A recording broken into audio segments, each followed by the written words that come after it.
I knew that I wanted to do something creative and something to do with design or architecture.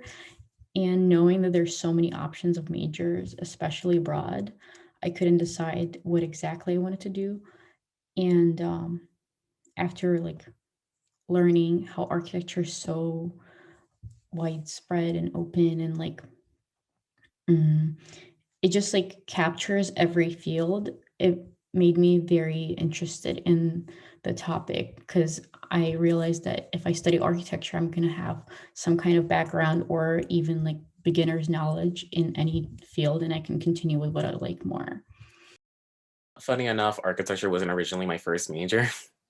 I was originally studying chemistry with a pre-med track, but after my first year, I'd noticed I was very unhappy with my decision. So I was looking a lot into like other majors at UIC, where I stumbled upon architecture, and I was like, oh, ever since I was a kid, I had a fascination of like buildings and like how structure overall and like metal framing and all these neat things.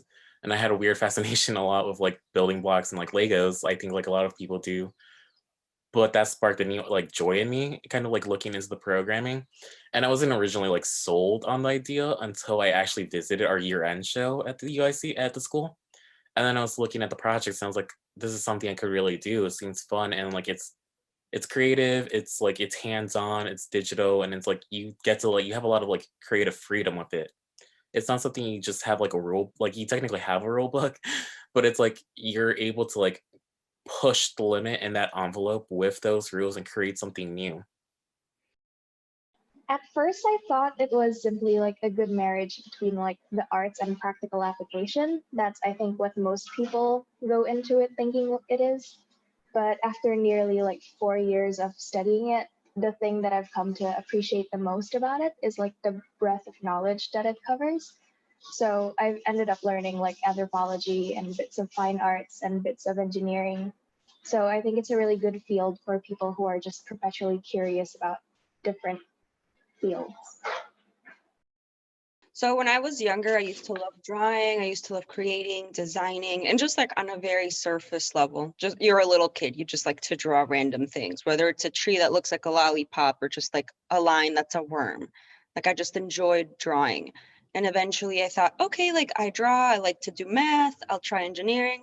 I hated it. So then I moved on to architecture because I knew I love spaces that would inspire people and make them think harder about things or just give them a place to escape. So I was like, I'll try architecture and ended up falling in love with it. I had this like interest in I guess kind of curating things, and I was really addicted to Pinterest back then.